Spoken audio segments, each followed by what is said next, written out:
Good evening. The Lawrence Alliance for Education Board meeting for November 18th will now come to order. The time is 6:03. Maria, please take attendance. Yes. Dr. Dolores Calaf, Present. Edgar de Leon, Present. Arlene Garcia, Juana Matias, Maria Muller, Present. Mayor Brian de Peña, Chair Patricia Mariano. Present. 4. Okay, thank you. Please rise for the Pledge of Allegiance.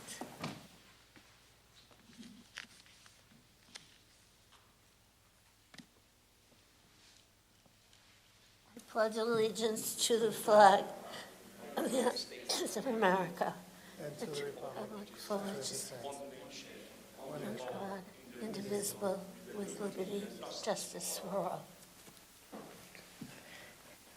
Madam Chair, if I may ask, please, to remain standing for a second. Please remain standing.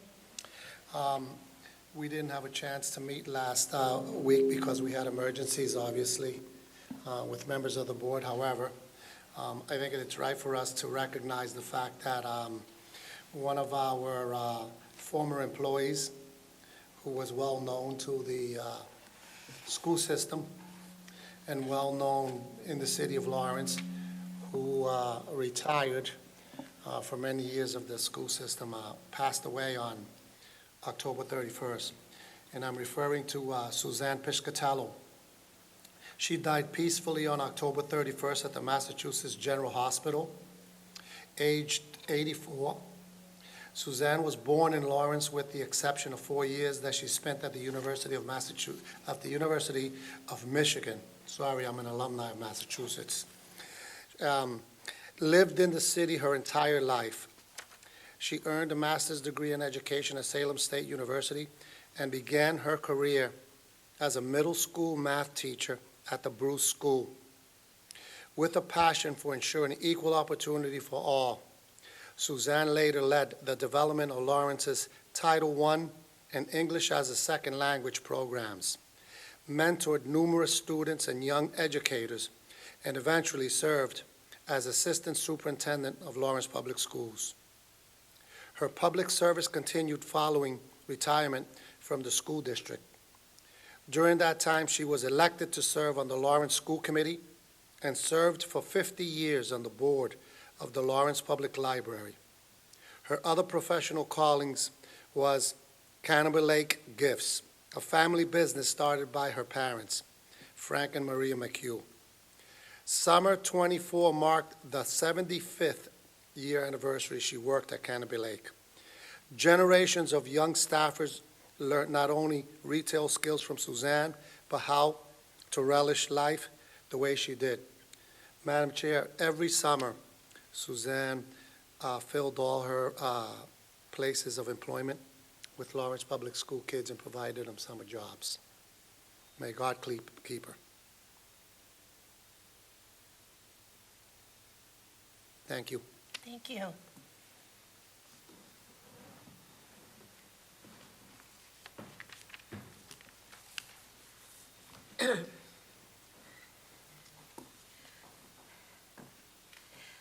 There are no items for executive session. Therefore, we will move on to public participation. The board welcomes public comment at this time. We will call people in the order they signed up. As you begin, please state your name and address for the record. Each person is permitted to speak for no more than 2 minutes. A bell will ring when you have 30 seconds remaining, and again at the end of the 2 minutes. I ask that you please respect this limit. Profanity will not be tolerated. If used, we will turn the microphone and the person will be asked to leave the meeting. I'd like to remind everyone that during public comments, the board is in listening mode, and as such, board members do not respond to comments. Written public comments may be emailed to lae@lawrence.k12.ma.us no later than 2 o'clock the afternoon of our meeting. The first person on the list is Mr. Marley. Humayun Mali, 53 Chester Street. Good evening, honorable members. In this important Thanksgiving month, we, the Laurentian, are grateful to have the best superintendent leading Lawrence Public School. Honorable Superintendent Ralph Guerrero, with the impeccable leadership every day since his arrival, has been positive changes. We are grateful in this Thanksgiving to have the best teachers in the nation teaching the children of the Lawrence. Lawrence teachers, you are number one. Because of your hard work, because of your sacrifices, Lawrence children have the best education. As the Ben Franklin said, any investment in education have 1,000 return. We must offer the best compensation for our teachers, paraprofessional employees, cafeteria workers. We, the Laurentian, are the best example of support of teachers union. We support striking teachers in Massachusetts North Shore. We are behind you in obtaining the best contract. The teachers who inspire the whole world, the teachers, the true guardian angels, who bring the best future for the children of the Lawrence. Lawrence always is strong. Lawrence always unite. In this wonderful season of Thanksgiving, we are thankful to our teachers. We wish the best Thanksgiving holiday for all teachers, all Lawrence Public School employees. Lawrence teachers, thank you for excellent job. We are proud to support your union. We wish the best Thanksgiving for all employees of Lawrence Public School. Thank you. Thank you, Mr. Molly. All right, that concludes our public participation. During this time in my report, we will give the different subcommittees an opportunity to report on their recent meetings.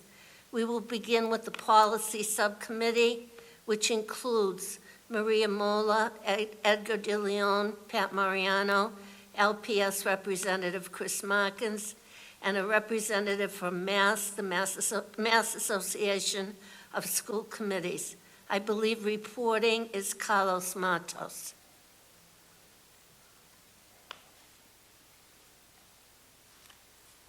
Thank you, Madam Chair. As you're aware, the Subcommittee on Policy met. We were joined also by members of the Mass Association of School Committees, who is our vendor contractor helping us out with this endeavor.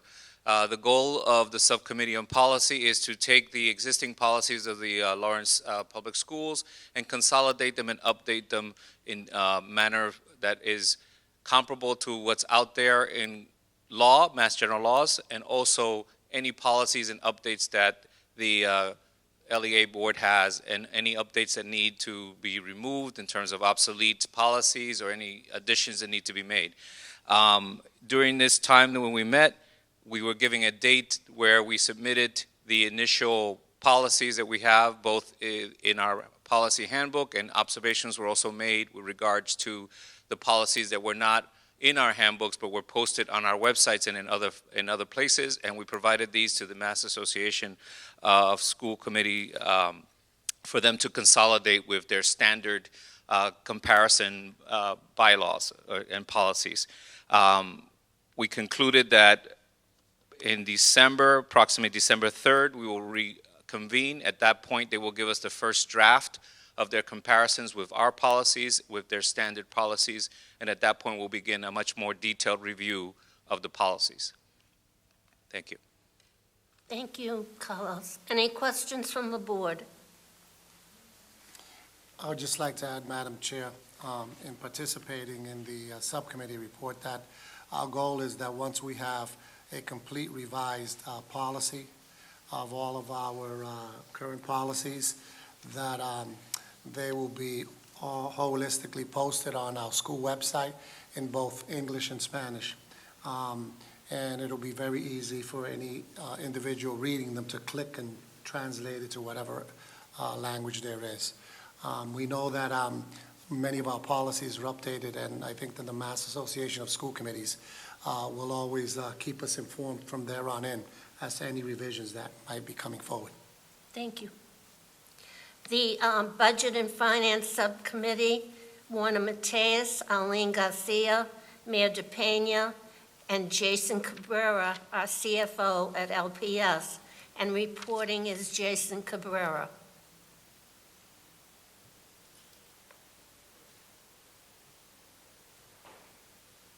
Good evening, Madam Board, Chairman of the Board, and board members. I'm here reporting on the Subcommittee for Budget and Finance. We unfortunately did not have a meeting. Members of the board were unavailable on that day.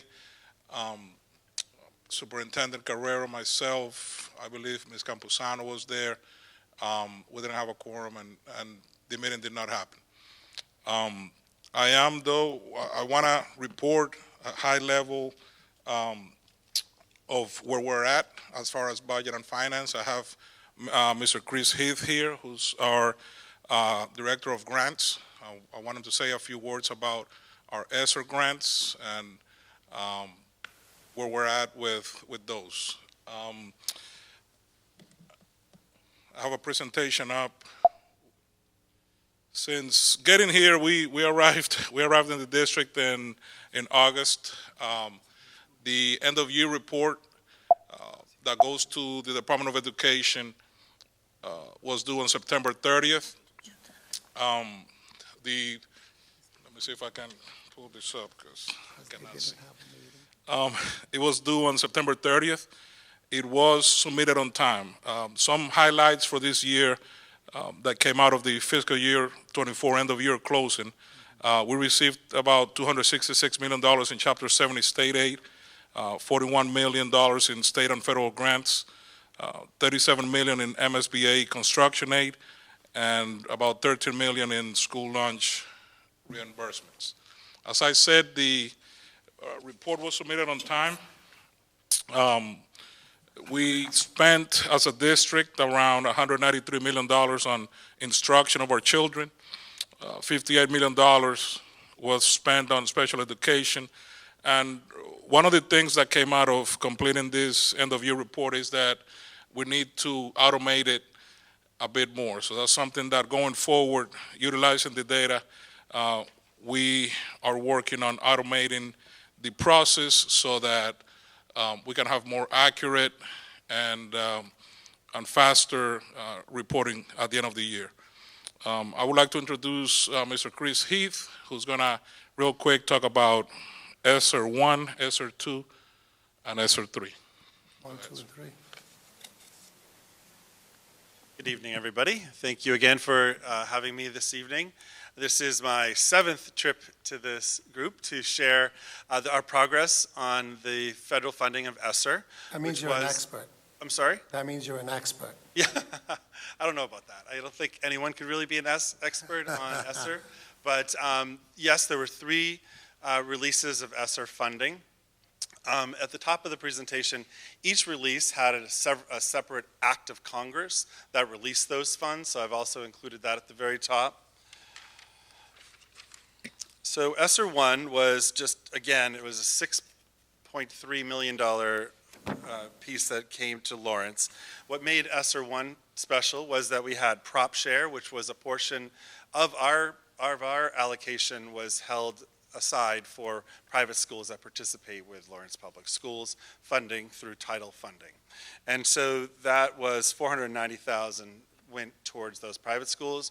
We're obligated to manage those funds as the LAA, and so we manage those funds for them. That funding ended in 9/30/22, 100% expended and audited. ESSER 2 came in on March 20th of 2020, and it had a life through September 30th of 23. That award amount was the amount of $24,085,000. What made ESSER 2 special was that it did not have equitable services at this time. Our local private schools all participated in separate funding that they were given through the federal government, not through the LEA. This was, again, part of the CARES Act. The specific targets for this were academic and instructional, social emotional supports, operations to address schools' plannings, closures, coordinating provisions of services, and of course, mental health. Mental health had a 10,000 minimum threshold cap. We well exceeded that. We knew our community needed that. And so in the allocations that you can see on the next page, that page right there, kind of breaks down where our funding went. Each ESSER kind of tells a story, if you will, about what was taking place in our community, what was taking place in our country at that time. So at the very beginning, ESSER 1, our students needed a lot of things because they were home, and our teachers needed a lot of supports that weren't necessarily traditional to them. So you can see that ESSER 1 versus ESSER 2. ESSER 2 was our students needed more time with adults, and that was one of the front loads. So you can see one of our heavier pieces here was under the instruction side. Under instructional professional salaries and benefits, we supported BCBAs, BBEs, and additional educational staff to really support and roll their sleeves up to really support students at the time. Stipends took the place of summer school and Acceleration Academy. Mostly that was what those were used for. Contracted services. So this has its own place. We were able to do a lot of activities under ESSER 2 and ESSER 3 to support our facilities, which was a move that was calculated and a move that was planned. What got us to ESSER spending was a voice of our community. Before we were allowed to open, we needed to open the expenses. We needed to find out what our community felt about what was of high priority. So we had surveys with our community. We had outreach to all sorts of community groups. We had breakfasts. We went to Vos. We came here. We did community outreach surveys. We connected with partners. So all of that kind of got us to what was important. So one of the other things that was important was a commitment to making our buildings as safe as we could, and that was a focus on air quality improvement. So through that and through that arm of the grant allowances, we've been able to undertake some incredible lifts on air quality improvements within some old buildings. So I'm very proud of that work. That's continuing now, and I'll talk a little bit more about that in ESSER 3 because it had a large lion's share in that. Contracted services kind of is broad. It included everything from people that helped provide professional development to our teachers. It included direct service providers. We were able to get students with disabilities the services that they needed through either contracted services or our own people. So those were the needs. What you'll see dip down is our percentage of supplies and materials, if you will, relative to the grant, because at that time the students needed time with people, right? So moving to ESSER 3, what made that special was, one, the allocation. It was $54 million.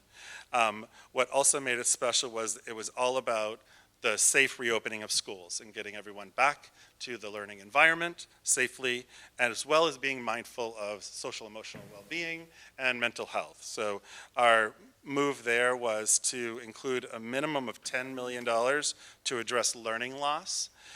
We, again, exceeded that because our community felt strongly that we needed to make up for that lost learning time.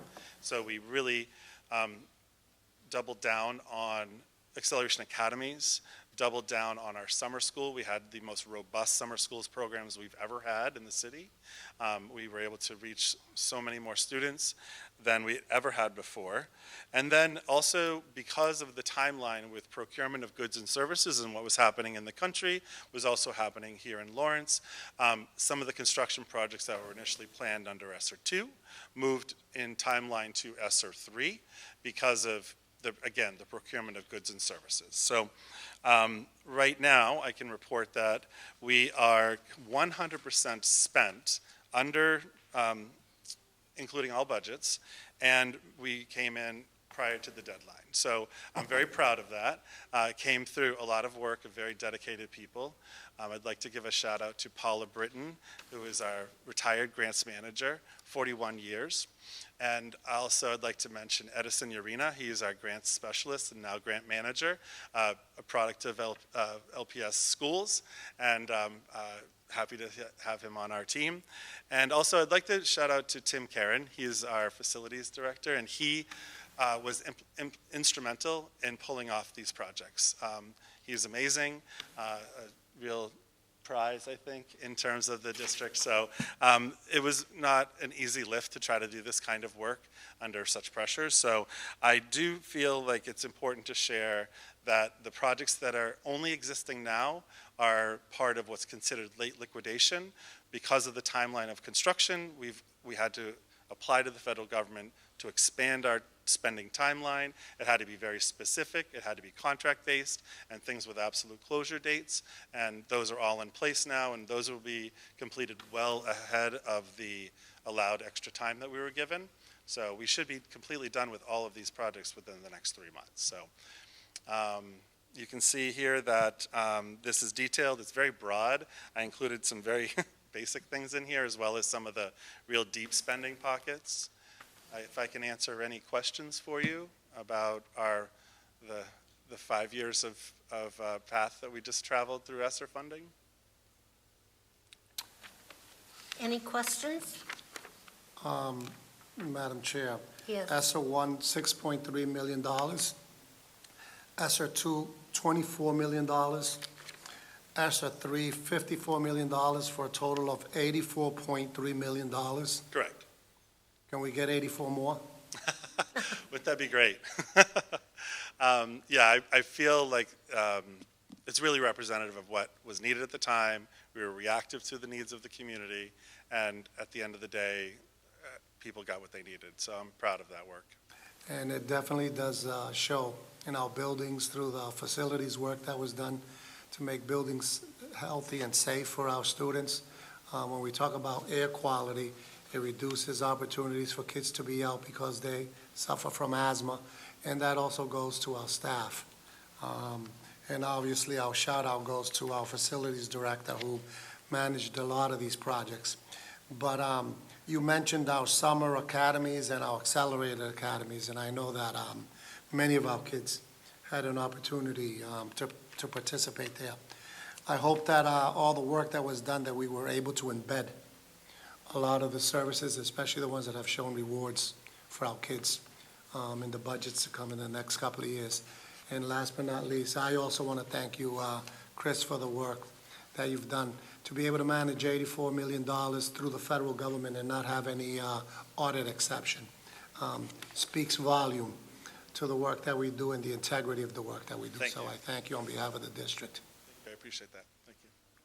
Chris, you know you wouldn't be able to sit down without a question from me. I know, I was expecting it. You were waiting for it, I know. Tell me about summer school. We're going to be able to fund it the way we did last year. Yeah, so last year was almost like seen as a reset year. The year before was a massive undertaking, and what we typically have always paid for summer school through our entitlement funding, which we continue to get. So I've always built that into Title I. It has a nice space there. It's secure and protected to move forward. So we will be having summer school programming. It's a robust program. We target about 30% of students. So that's through the schools. They, decide who should be invited to participate in that particular program, because it is a targeted instruction. It uses that kind of tertiary model where you want to reach the students at most risk and have them be lifted through more intensive instruction. Thank you. Yep. I had a question, if I may, and thank you guys for the report. I really appreciate it. Pat, you asked my first question actually is, I think the summer programming for Lawrence Public Schools has been absolutely incredible and essential. And so actually, and was worried that our funding would not be able to keep up with the needs, especially in the future, as we get further away from COVID and all that other funding. But I actually had a question about the work you guys did with the community. I think it's awesome that there was a conversation with community members.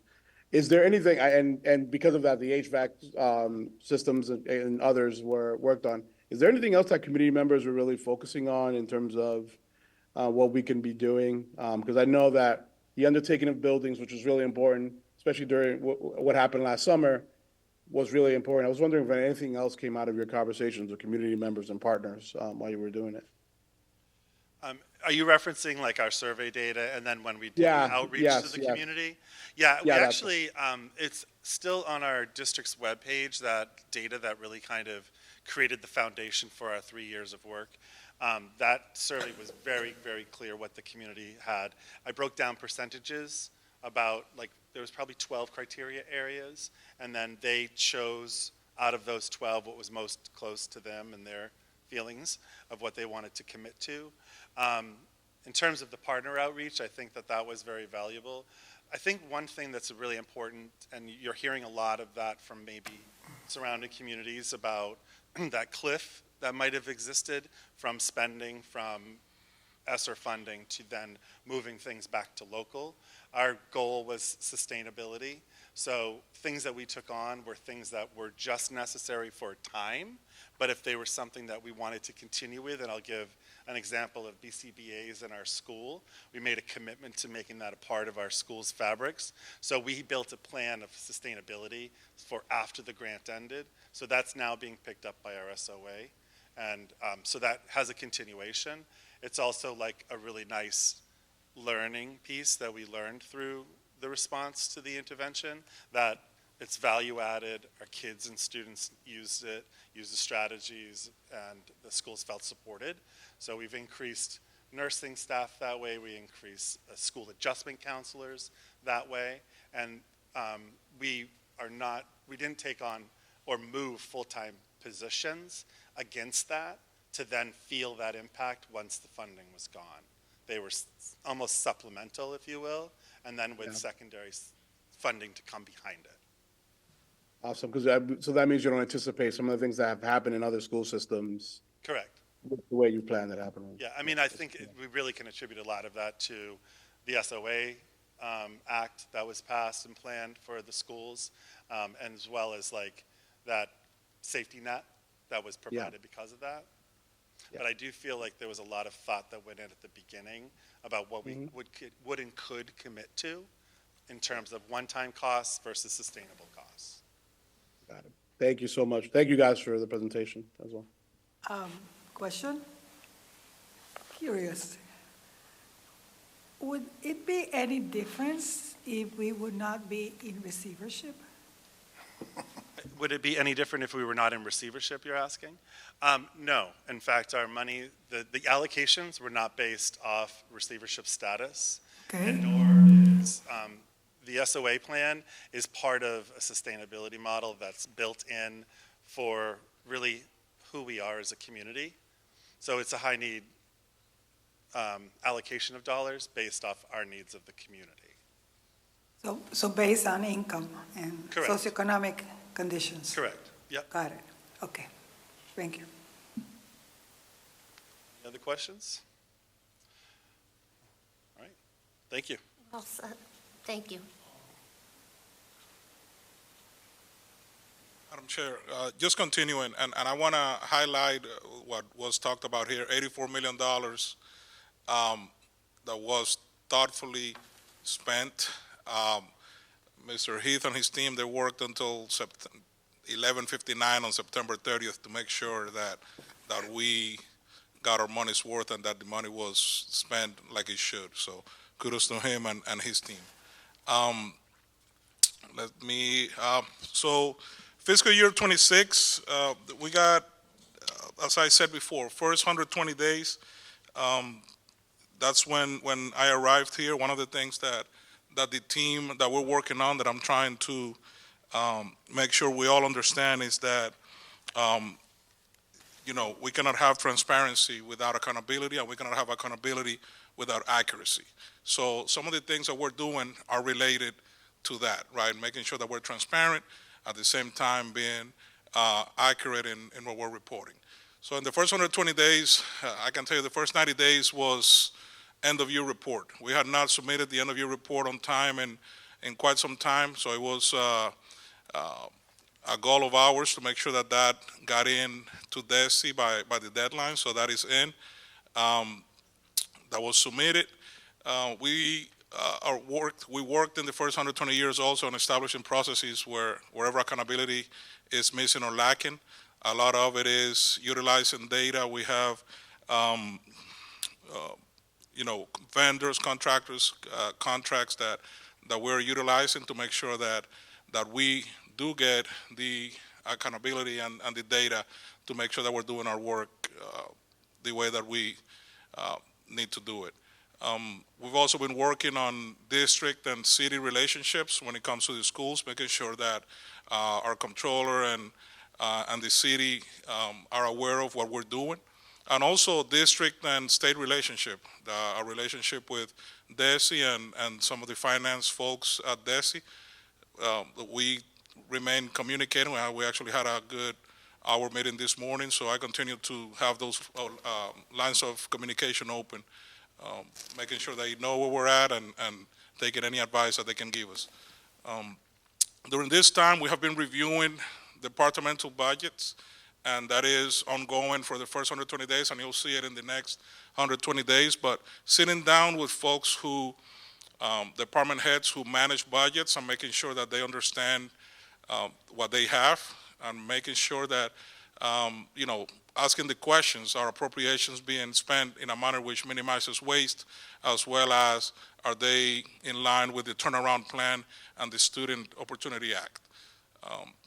Also, what type of data is being collected to evaluate effectiveness. That's going to be more in the next 120 days as we sit down with folks and talk about where they're at with their budgets and what's coming up. As I said, in the next 120 days, we're going to continue with the school planning for school year 26. I look forward to meeting with the subcommittee and talking about school year 26 and our fiscal year 26 budget also. We have finished some contract negotiations.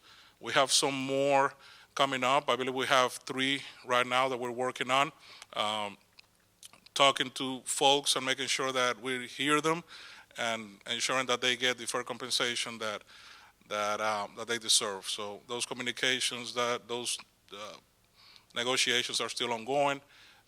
We're continuing the fiscal year 25 budget analysis and align it with the turnaround plan and priorities set by the subcommittee and the district. So that's still ongoing for the next 120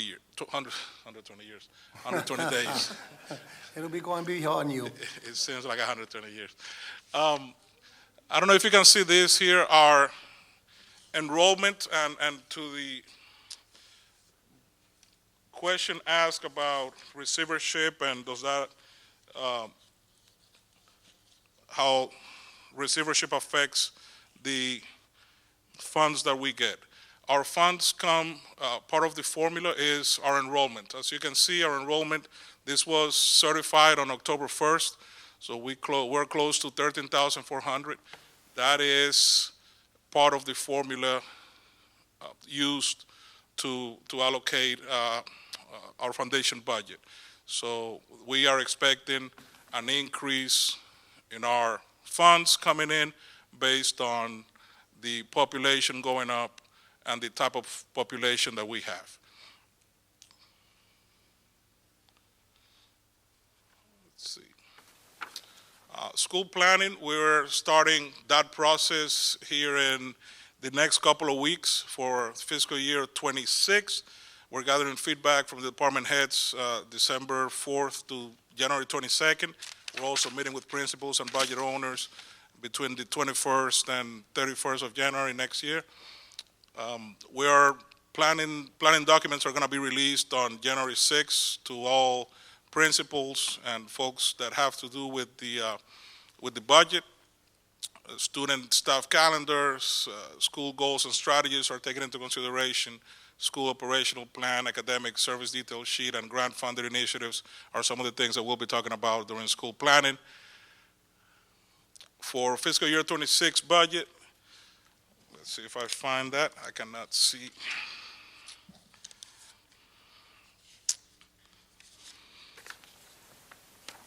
For fiscal year 26 budget, the board, the subcommittee will be meeting. We started in November. As I said, we didn't have an opportunity to meet, but I look forward to our next meeting in December, talking about trends and projection analysis and allocation based on actual expenditures is one of the things that I will be communicating to the subcommittee and taking that into consideration when we're talking about building our budget for fiscal year 26.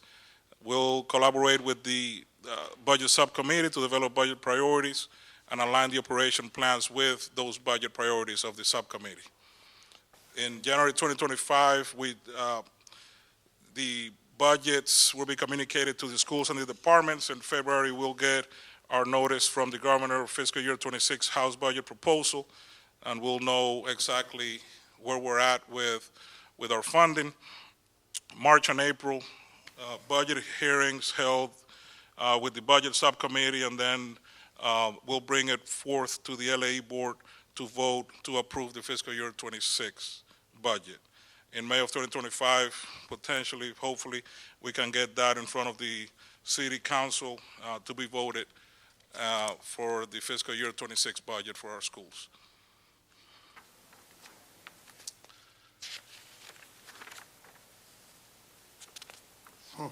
Just real quick, as far as budget updates, I know, Madam Chair, you're in some of these meetings here, so some of this is no surprise. The Oliver School Complex, we had $132 million that were budgeted, and plus the contingency. Good thing, the most important thing is that we're on time and on budget. We've spent about $98 million and have about $34 million available up to this point. As I said, on time, we expect the school to open for school year 26. Same thing with the LAE School. We had $92 million budgeted plus the contingency. We have spent about $50 million and have $42 million available, again, on time and on budget. One of the things that I'll be presenting to the subcommittee to talk about are capital investment plans on our schools. We have been fortunate in the last few years. We've had some funds come in from ESSER that we were able to put into our schools to beautify them, modernize them, fix them. We have 2 new schools opening up,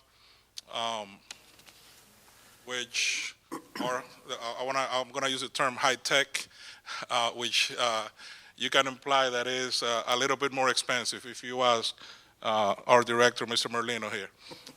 So one of the things that I want to introduce is talking to the subcommittee about how do we go about maintaining these schools. There is only so much money that we can spend on capital improvement. So how do we get to a point where we have a sustainable system of appropriating money to fix our schools, maintain our schools, making sure that they remain as good as they are without the $84 million coming in from ESSER. So I just want to put that out there. I want to start throwing that idea out there, coming up with 2-year, 3-year, 5-year plans on how we can maintain these schools. And that is all that I have from the budget and finance team. After one meeting. What's that, sir? After one meeting. Wow. All right. Any questions? Jason, I have a question. Yes, ma'am.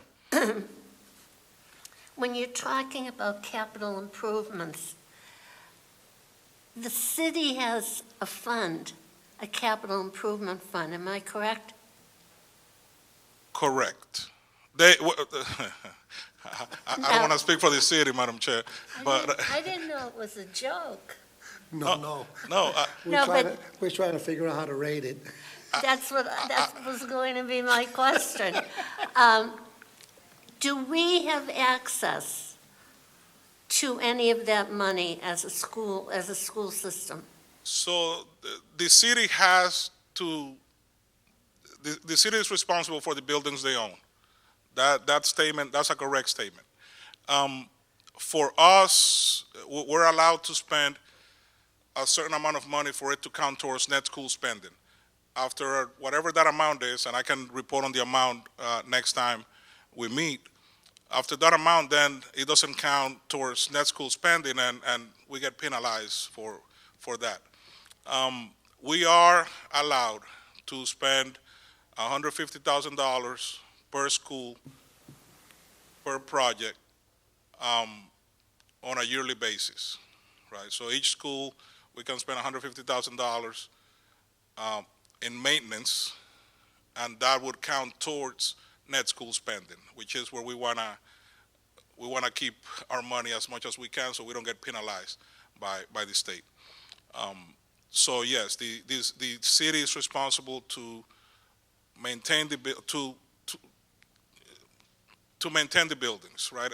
In addition to what we put in. In our subcommittee, we're fortunate to have Mayor De Peña in there, so that's one of the things that I would like to discuss whenever we're in the budget subcommittee, and make him aware and get his feedback and input. Okay. So we have to pilfer the capital improvement fund. We can control, the maintenance of our buildings up to a point, but we do need city support with that, yes. All right, so with the mayor being on your subcommittee, there's a chance that he'll become aware of that necessity to spend some of that money on the schools. That's my intention, that's why I put it on here, to make sure that we keep not only him, but everyone abreast of what is needed, right? Mr. Merlino has spoken here before about the maintenance of the buildings. $150,000 sounds like a lot of money, but when you go into a building that is 100 years old, it goes pretty quick. Okay. And we have necessities of roofs, for example, which are in the $2, $3, $4 million, and we need the city support of the city for that. All right, thank you. Yes, ma'am. Any other questions from the board? Yes, ma'am. Yes, Dolores. And I'm not sure if, let's see, as I was listening to you, to my mind came the question of what percentage of the school-age children of Lawrence are we serving? Do we know? Are we 100%? I'm sorry, what was the question? What percentage of the school age of children of Lawrence we are serving in the Lawrence school system? Okay, so if we subtract all of Maria's kids, Uh-huh. and we subtract all of her other colleagues' kids at the other charter schools, Yes. how Yeah. quickly I turned on them, huh? So that's 1,200 and 900, that's close to 2,000, and then we have Lawrence Academy, right? The Private school. Esperanza Academy, who am I missing? I'm missing Bellassini. Yeah, it's in here. Go ahead, so that's approximately 3,000 students. Any other school I'm missing, Neighboring schools like St. Michael's, Private? No, but if our schools. kids were to go to those schools, so I think it's fair to say if you subtract 3,500 at most, 4,000 kids, correct? What's left is and speaking with Assistant Superintendent Acosta, we're over 14,000 kids in our public school system now.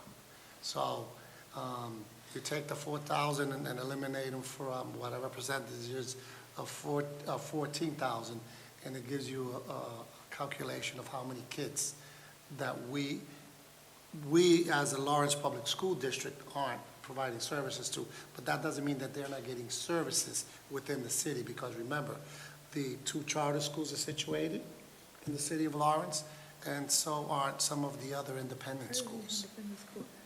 Well, and I'm asking, in terms of, coming down the road, Oh. do we know if we're going to be able to, how do you say, reach, that amount in the sense of, the amount of buildings, the amount of expenses Yeah, in the next 10, 20 years? I don't know.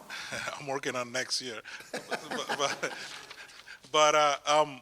So you can see in the line, the graph that I have are, at one point, we were close to 15,000 students, being served by Lawrence Public Schools. We're in the chart, you can see where we are, it's getting higher, right? But Right. we're not close to our max at one point in time. So, I know we've had conversations here about, by the time the Oliver and the LAE open, how many students are going to go in there, and do we have concerns about space? Those are conversations that are worth still, having. But as far as the trend of enrollment in Lawrence Public Schools, it is going up. So if you look, for example, So I guess that's a good problem, right? Well, we get the funds per child, so it's not like we're getting more children and less money. If we get more children, we get more money. the challenge is the physical space. Yeah. So if you look at the trend that we currently have, the staff anticipated new students at somewhere around 750 students, Madam Chair, and we exceeded that by a little bit over 400 students. So let's just conservatively say, next year we get an additional 400, and the year after that, an additional 400. That's 1,200 students. That hits your 15,000 student mark. Let's also remember that the school age of our children is one of the youngest of our families that we have in the Commonwealth. The city of Lawrence, all of their families, their median age is a lot lower than the average within the Commonwealth of Massachusetts, coupled with the fact that we currently are still building in the city of Lawrence.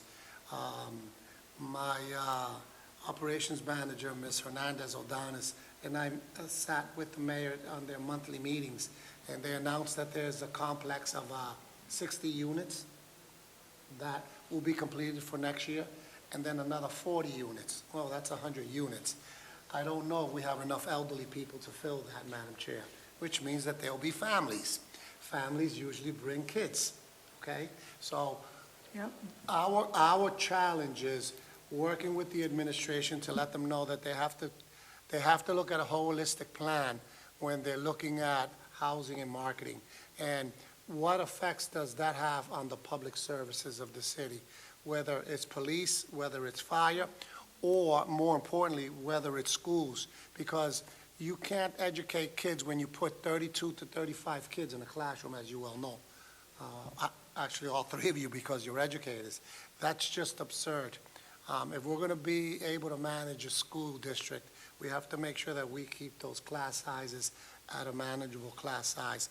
And that's, I think, some of the things that the leadership team does, especially through Mr. Acosta's office, of looking to see how our trends are.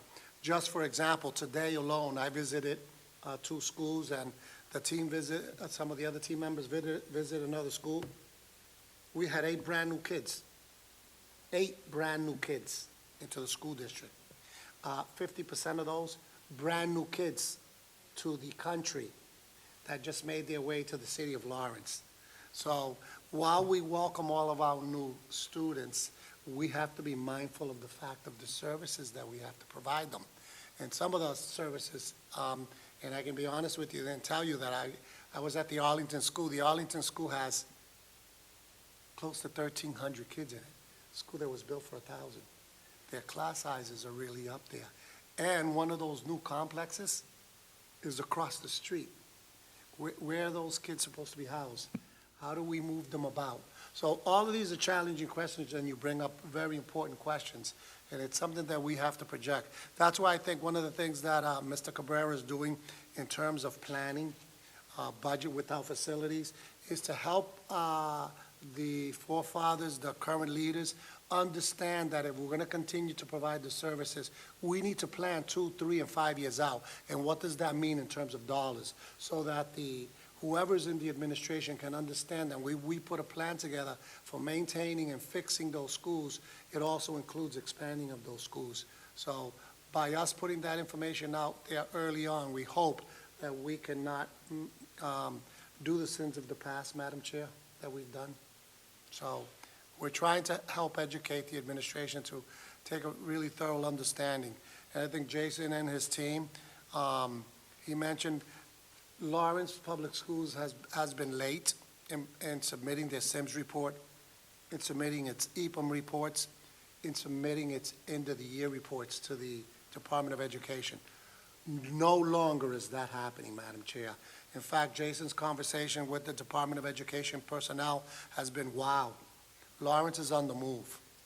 And that's what we want people to understand on every level. We want to make sure that as we're coming out of receivership, we no longer stand a chance to be looked upon and say we can't do right by our kids and by our families. Okay? Thank you, Superintendent. I have the number of 88% as far as children that are being served by the Lawrence Public Schools system. That's taken out some of the folks that we talked about as far as charter school and private school.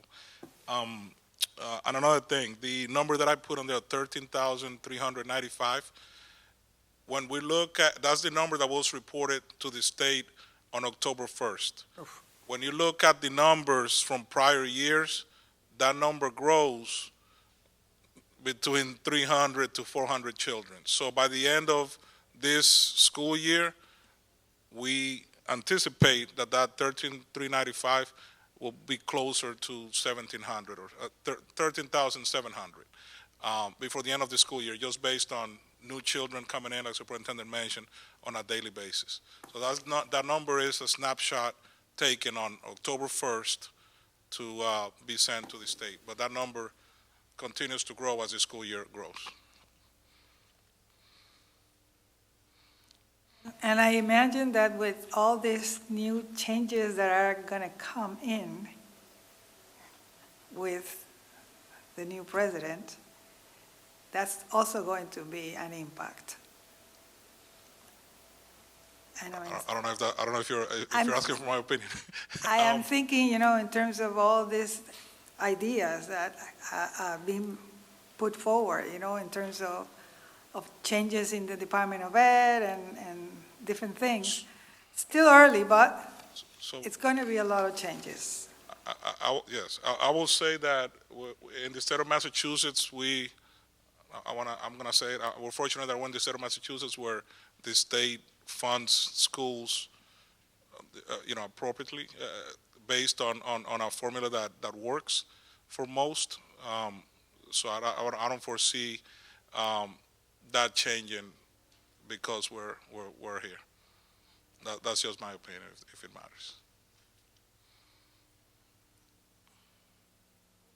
A lot to think about, Jason. Was that? A lot to think about. Yes, ma'am. Yes, ma'am. I think this is coming in. I've learned a lot coming in. I'm fortunate to have the team that I have and the support of Superintendent Guerrero, and we have we have a chance to do a lot, and we're going to do a lot, and that's where we're at with, as far as finances goes, and making sure that, like I said before, we align our money with our priorities, and that's where the money is going to go. Thank you. Thank you. Any further questions? Edgar? Hi, I did actually have one, but it's very, very quick. can you, in your planning for the next 2, 3, 5 years, given the anticipation of an increase in population, is your hope to just get a snapshot of what those years are going to look like?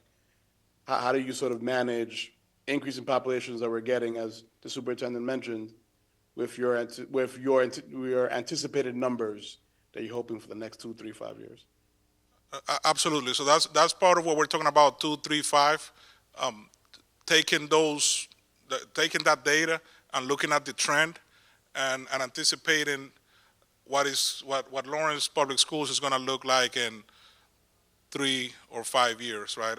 Superintendent talked about, we want to create in the city affordable housing for folks. So, that comes with some urban planning. So, those are the things that we want to make sure we communicate to the leadership. And when we talk about capital planning, we take that into consideration. We can bring more families, that is great. What's our plan for them? Which I think is an incredible idea. I just want to give a shout out to you and your team, because this is amazing work, and your presentation was very thorough, so thank you. Thank you, sir. Thank you, Jason. Thank you, ma'am. Thank you. Have a good evening. Next, we have the report on curriculum and instruction. In that subcommittee is Dolores Calaf, Juana Mateus, myself, and Jen Perry. Reporting is Jennifer Perry. I don't think I see Jennifer. She, No. I thought, Madam Chair, that it was Ms. Matias that was supposed to. It was supposed to be Juana. It was Ms. Matias? no, I have Jennifer. Juana was supposed to do the report. Juana was? Is she here? Juana?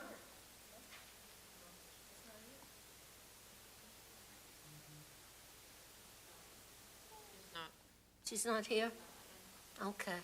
We'll postpone that till our next meeting.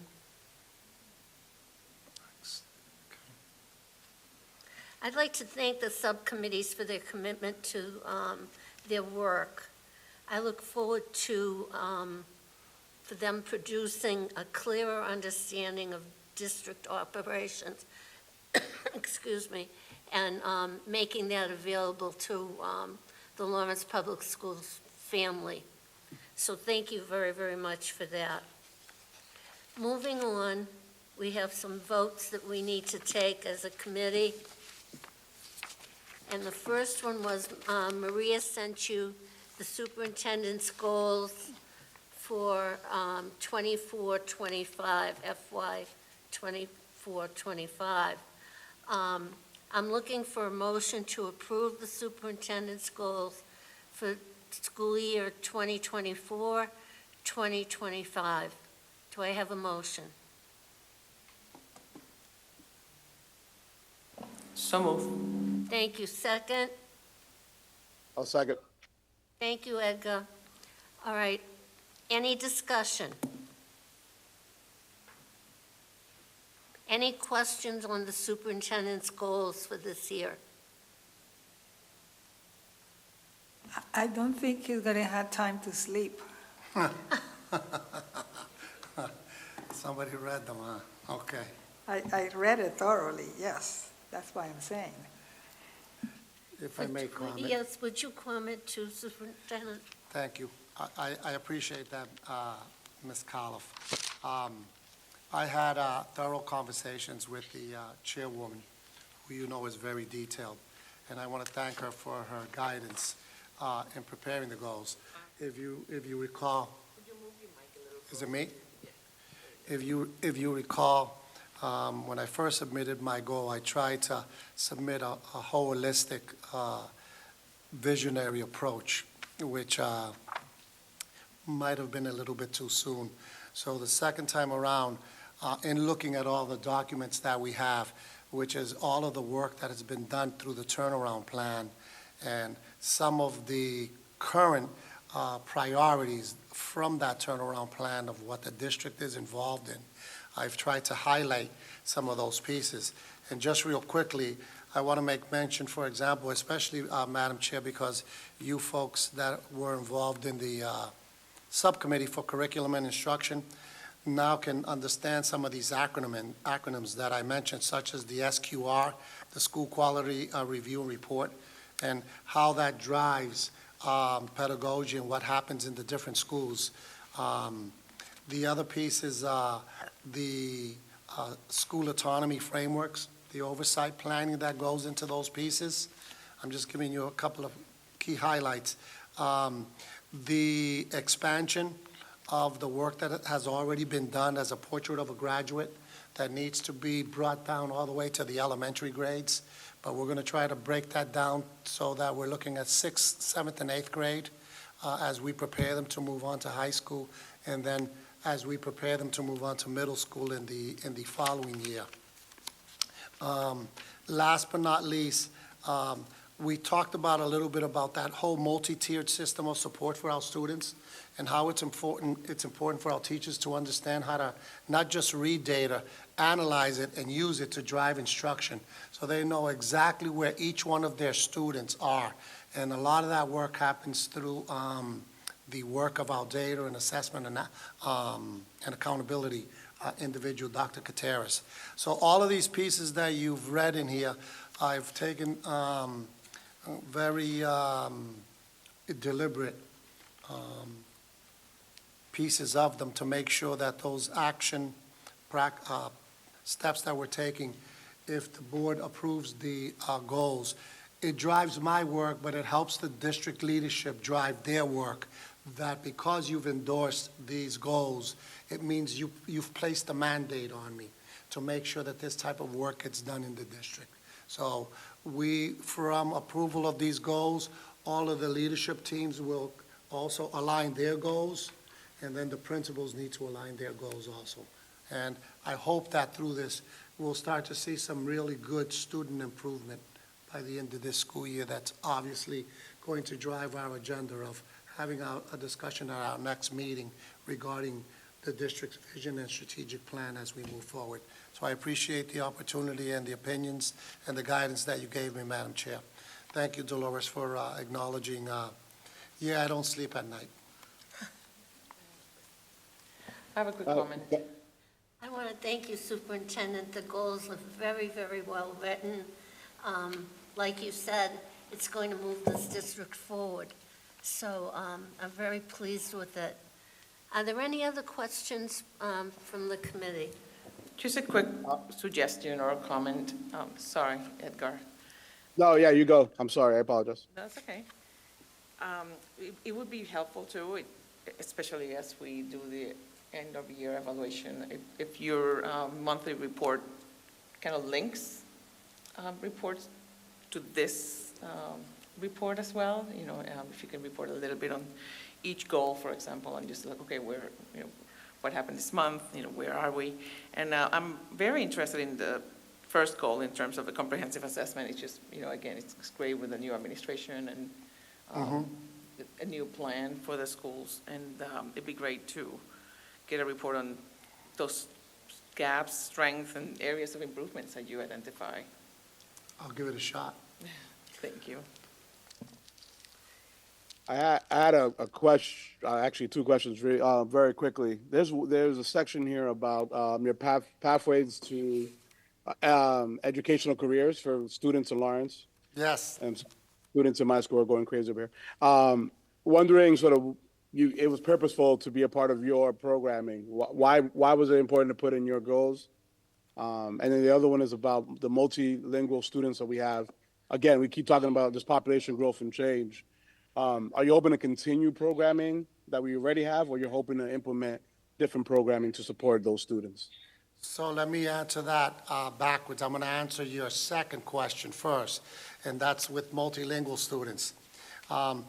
Obviously, I think multilingual is an area that we should dominate as a school district. And when I say dominate, Edgar, I mean we should be experts at it. I want to continue to grow those areas. One of the areas that we have currently is a pilot program for dual language schools. It's starting right now this year with a dual language kindergarten where the academics is taught both in English and in Spanish. And I think one of the challenges that we have to continue to drive our innovation in it is to make sure that the Spanish language curriculum is at the academic par of the English language curriculum. All of the research points to the fact that when you start kids in multiple languages from the ages very young, from 3 years old, they're like sponges. They pick it up very quickly. And I think that having so many kids that have Spanish as their primary language, as they're learning English, is an asset to us, especially in this century, that if we can graduate kids that are comprehensive academically in English and Spanish, they can market themselves so much better. The other piece of that is, Edgar, that we're starting to see that we have now lots of our families that are English dominant, Spanish families that their children don't speak Spanish because their parents were either came here at a very early age or were born here. So the dual language, the multilingual classrooms will also afford the opportunity for those monolingual, single language Spanish families in English to also matriculate their kids into those particular classrooms. So definitely expanding in those areas across the city is a goal that we need to continue to develop and support. Your first question was, remind me again. I'm sorry. It was the initiative to ensure that students are professionally ready through programming. It looks like we're through UMass Lowell and other colleges. Yes, So we're referring to our early college program. I think Yeah, sorry, that's the one. I apologize. Okay. Yes, absolutely.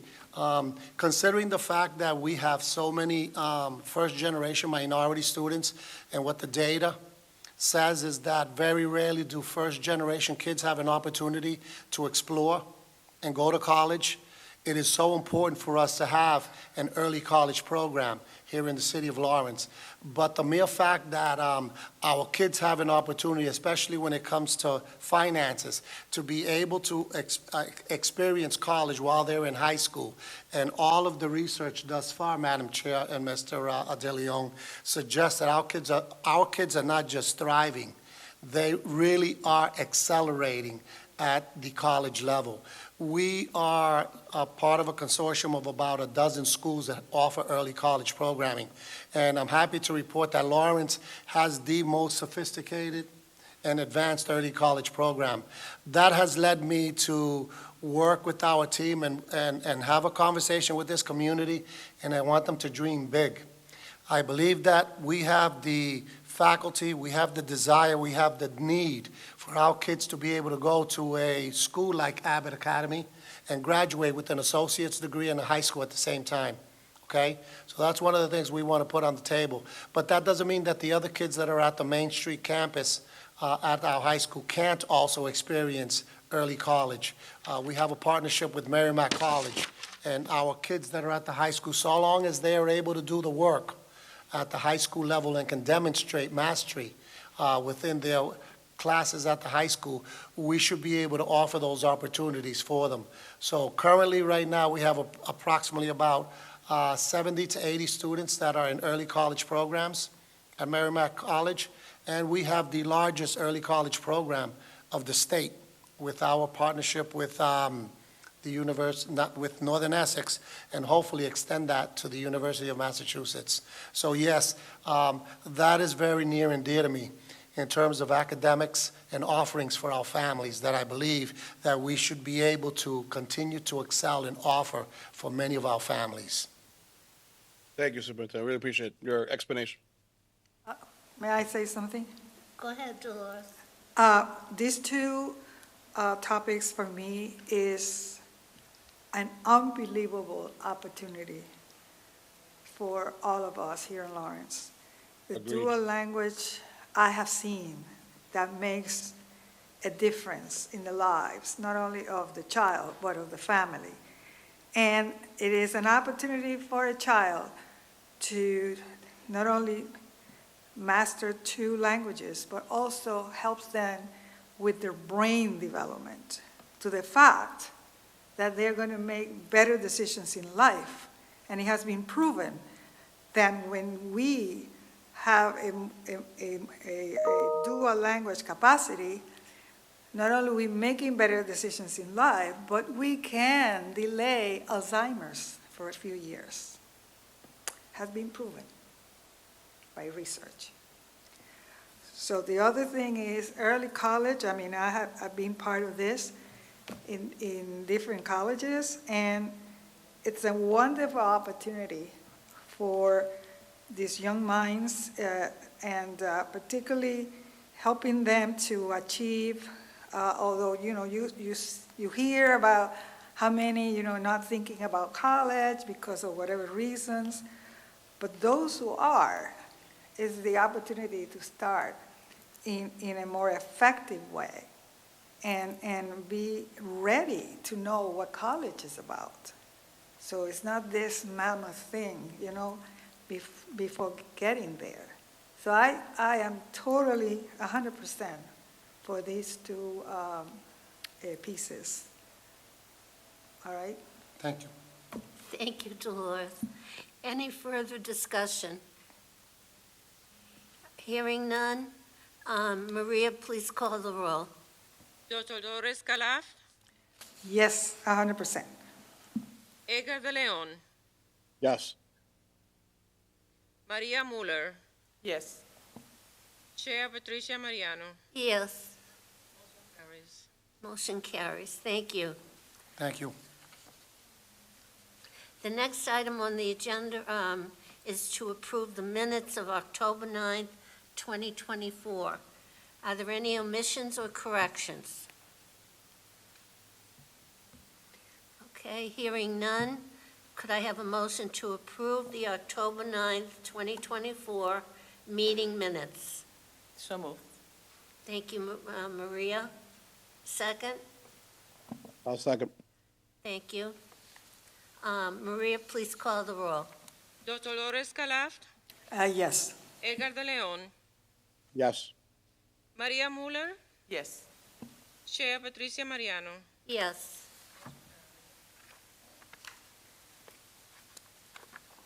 That motion passes. The next item to approve, and we need a vote on, a rooftop solar panels at the Arlington Complex, and forward the proposal to the Lawrence City Council for its consideration. If I may, Madam Chair, I would like to call Ms. Odanis Hernandez, our Chief Operating Officer, to the podium to answer any Absolutely. questions that the board might have regarding this recommendation. Thank you. As you know, Madam Chair, we as a city are starting to be, a little bit more greener. And being greener also means saving dollars. So many of our buildings have already undertaken changes with our LED lighting and what have you. But most of our buildings have flat roofs on them, okay? So it would behoove us to look at what solar panels and that type of energy efficiency would look like in our buildings. And Odanis has been instrumental in working with the city side over the last couple of years at looking at what would be the best strategy for us. And I think that we finally did enough research, her and Chris Merlino. I think Chris Merlino even put up a ladder, try to step on him, because he's very protective of our roofs, okay? He doesn't want a hole in them. So that was one of the biggest challenges that we had to do. But I'm going to turn it over to Ms. Hernandez to give you a quick update regarding the recommendation. Thank you, Superintendent. Good evening, board members. As Superintendent Carrero alluded, we have been working with the City of Lawrence for a couple of years now. It's been an initiative of the mayor in collaboration with his office and the Energy, Environment, and Sustainability Advisor. We embarked on this citywide assessment, energy assessment across not only all of the city buildings, which obviously includes all of our schools, to evaluate the conditions of the buildings' roofs for potential installation of solar panels. So in in short, the analysis of at least all of the Lawrence Public Schools building, the Arlington School Complex seems to be the most viable and the one that would support savings over time. That roof is a new roof, meaning 6 years old. It was installed in 2018. Therefore, it supports the work that needs to happen on that roof. That is correct. Marlena had to go on the roof and make sure that it does sustains the panels along with his team. We're working with the Office of the Mayor, Select Energy, who is part of the consortium for the City of Lawrence, will absorb all of the upfront fees, which are roughly $40,000, that included all of the assessments that they were conducting, in addition to payment to National Grid to be able to support the infrastructure for the panels for the solars that will go on that roof. They will also be 100% responsible for the maintenance and upkeep of the panels once they are on our school. Select Energy has collaborated and done this type of work with roughly 180 other school districts, including Lowell Public Schools and Fall River. They are connecting us with Lowell Public Schools. We have a call into Lowell Public Schools just so that we can chat with them, so we can learn, if they faced any challenges, if so, what were some of the challenges, and what has been their experience. But so far, our conversations have yielded positive results. Installing the solar panels on the Arlington School Complex not only promotes renewable energy, but will also set a great example for students in the community regarding environmental responsibility. The fact that the upfront costs are being covered and the maintenance will be managed entirely by Select Energy ensures a hassle-free experience for the schools. We've chatted with them a couple of times. They are assuring us that doing the installation will have no impact on any of the operations of the school, and it would not interrupt any of the school day. So our goal is to present this to you as the board for the Lawrence Public Schools, and that you support and approve for us to continue to explore this possibility to do the solar panel installation at the Arlington School Complex to be the pilot school for what we hope to be one of many, and that we forward this proposal to the Lawrence City Council for their consideration as well. Just to add to that, Madam Chair, thank you, Odanis. On the second page, it gives you a breakdown of the 20 years savings. Odanis is a little bit small for me. What's that bottom number say? Savings over 20 years? Yes. Oh, they're small for you. You think they're not small? It's about $760,000 of savings. So that's about $38,000 a year. Mm-hmm. And that's just one school building, Correct. okay? So as we continue to modernize and greenerize our buildings, we hope that these savings that the city is paying for, Madam Chair, we can translate that into saying, see how much money we've saved, but let's use that money to spend it wisely and taking care and facilitating our schools, right? So if we're close to $750,000 for one building, imagine what we could do for most of our buildings that all have flat roofs. So we hope with your favorable vote, what Odanis will do is then be able to go to the city council, because the city council unfortunately had doubts before because they couldn't interpret how this savings has come to be.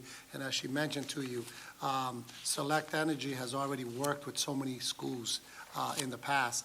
And I can give you a testament that in my prior school district, all of the roofs, because they're flat, has solar panels.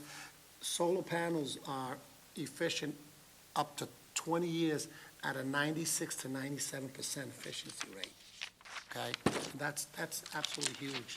So I certainly support it, and I think it's something that we should continue to make sure that we can provide for our schools. Any further questions? Maria? Are we I'm assuming we're considering similar practices for the new buildings we're in the process of. Well, you can't put one up on the LAE, the But we're chairwoman put a definitely- park up there. But I'm assuming we do have green, again, It was because her it's a newer idea, that's her system. baby. So for the Leahy School, it won't be possible. We have a playground there. That will be a playground area for our students. Maria, For- playground in the sky. I just want you to think about that. It will be a beautiful space for the kids. And for the Oliver School, it's part of the requirement of the MSBA, the Massachusetts Board, to have a roof or to have a building that it's ready and ready for any of that. So if, again, with the Arlington being kind of like our pilot, if that is a possibility, then we will also revisit Okay. that as well. But on a serious note, obviously at the Leahy, we can't because that's where the park is going to be. But also, we have outdoor science space, I believe, at the Oliver School, where kids come outside. But because the Oliver Complex has the original facade in the beginning, right along those areas would have enough room to also fit possibly, all right? But yes, those two buildings will be ran by one individual via a nice little computer, Chris, right? Eventually that turns into this and, okay, I understand. Certainly won't be by us. Oh, Donis, I have one question. There was a gentleman that worked with the mayor. Initially, when we were talking about the buildings, and he was very into the solar panels and adding them to the schools and all that. What happened to him? Nothing. We continue to work collaborative. That's the energy and sustainability advisor to the mayor. So that's Mr. Anil. Oh, We yeah, work. Mr. Anil. He's been a great collaborator and the one that has been spearheading this initiative. So we've been working together on this. Okay. He's No, re- he just hasn't come to any of the other meetings, and I didn't know if he, was around anymore. Oh, But yes. he had a good background in the solar. He really does. He's been the one that has been guiding and supporting the work. He's been very instrumental. Any further questions? I had a quick one, and I'm sorry, it's really loud here. But you said upfront costs are not ours. What cost does Lawrence Public Schools bear on this? And is it worth it towards the end? There are no costs to Lawrence Public Schools. The only thing that we would need to sign with them is a power purchase agreement that just allows for them to, and a lease agreement that the city of Lawrence will have to sign with them, allowing the installation of the solar panels. But it's work. The solar panels will be on our roofs, and then it's just going to generate the electricity, and it will just be savings for us. There is no upfront or any fees attached for us. Right, us, Lawrence, the city of Lawrence, not us, Lawrence Public Schools. Us, Lawrence Public Schools, or the city, Got it. correct. Anybody else? All right, could I have a motion to approve the installation of rooftop solar panels at the Arlington Complex and forward that proposal to Lawrence City Council for its consideration? So moved. Thank you, Maria. Second? Well, I'll second. Thank you, Edgar. Any further discussion? Hearing none, Maria, please call the roll. Dr. Dolores Calaf, Yes. Edgar de Leon, Yes. Maria Muller, Yes. Chair Patricia Mariano. Yes. Motion carries. Thank you. Thank you, Thank you. Donis. The next Oh. item, She's back up, sorry. oh, Yeah. For your next oh, item. this is for the next, okay. The next item is to approve the request for the use of school facilities, North Shore Dance Academy and Lawrence Community Works Movement City. Could I have a motion to approve the request for school facilities use? So moved. Thank you, Maria. Second? Yeah, I'll second. Thank you, Edgar. Any discussion? Odonis, if you could just give a brief. Sure.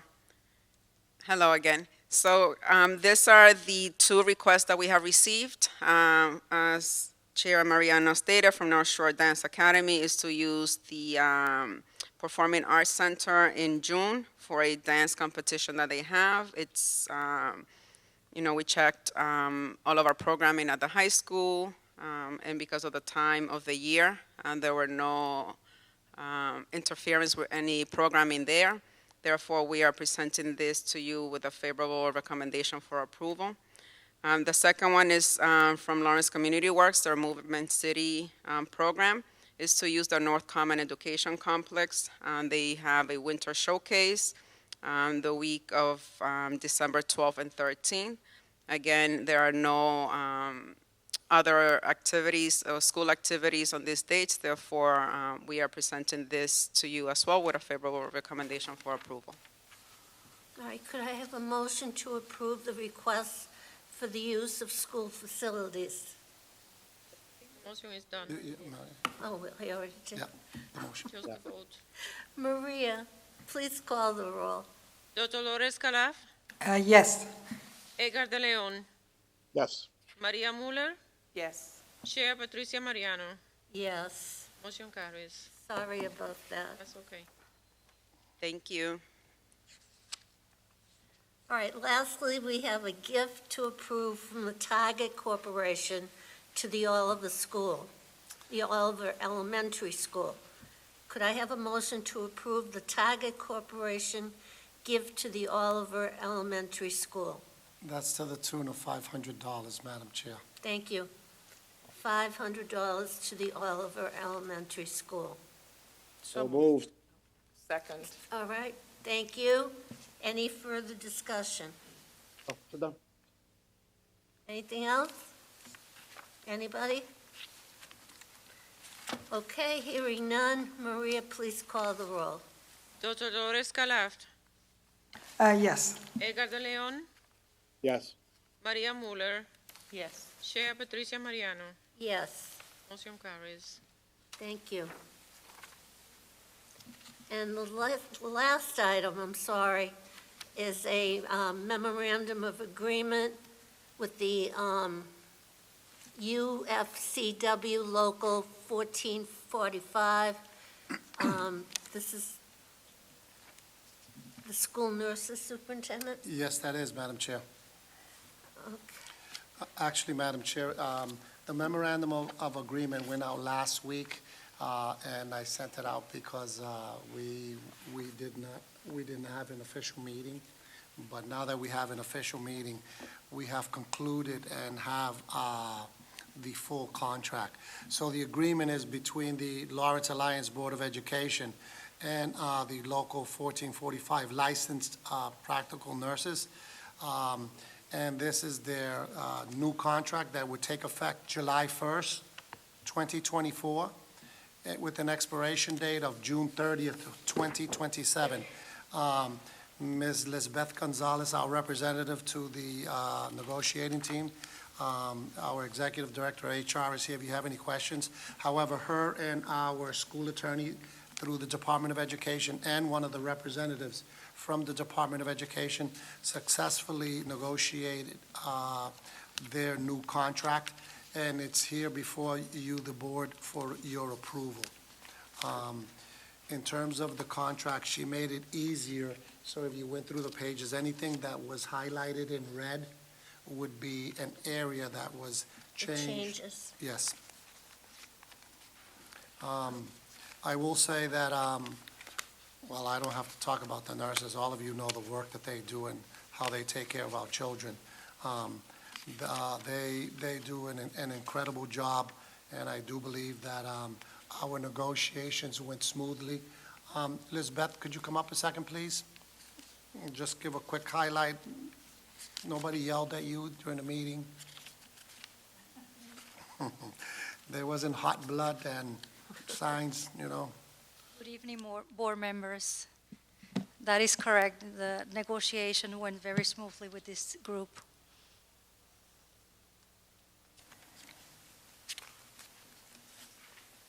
All right, so Superintendent, we're going to approve this evening? Yes, ma'am. Okay. What would you say is the biggest change, if there is? Well, we gave them some more money, that's for sure. That's what, 4% each year, and they deserved every dollar. We also made sure, because one of the things that our nurses do on page 25, if you notice, they are asked to take care of our most deserving kids. You know, kids that are in wheelchair, require assistance on their bus runs. And this is obviously after school, okay? So that's why you have, where it says bus stipend, those runs that they have. Now, is that considered extra duty for them? Elizabeth? There is a section for extra duty, and then their bus stipend is separate. So it is, it's required, but yeah, exactly, exactly. The compensation is the same for both. It's just separated into separate sections within the contract. So, and obviously it's retroactive to July 1st, 2024. You have it on page 24. Other than that, it was just cleaning up some small minor language. Hourly rate, I believe, Lisbeth. Did we address anything regarding professional development in terms of schooling? Yes. Under Article 39, the Education CEUs and tuition reimbursement, that session, the annual tuition reimbursement was increased from $1,250 to $1,500 per coursework pre-approved by the superintendent towards achieving a degree in any public health-related field. That would be the crux of it, Madam Chair. Okay.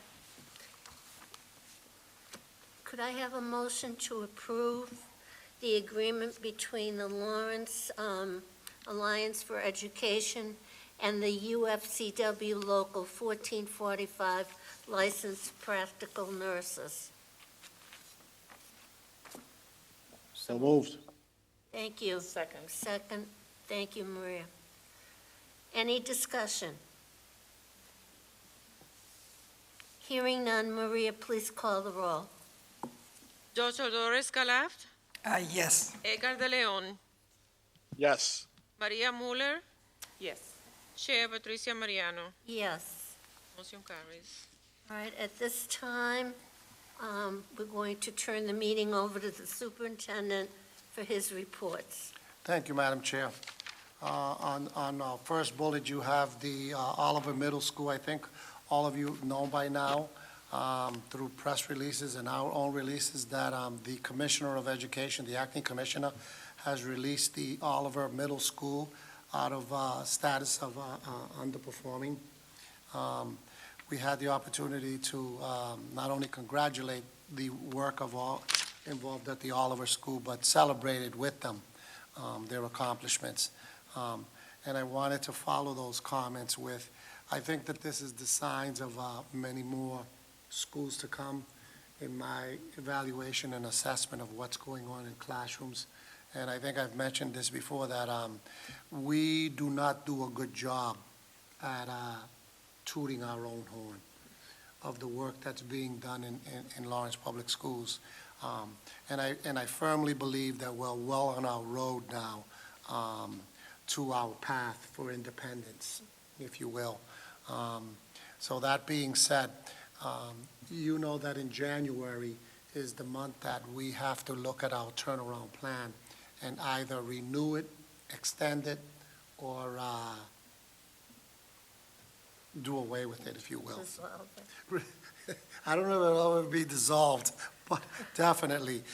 The pathway to make sure that that happens, however, is that we need to be able to substitute a plan, which is a strategic plan for coming out of receivership.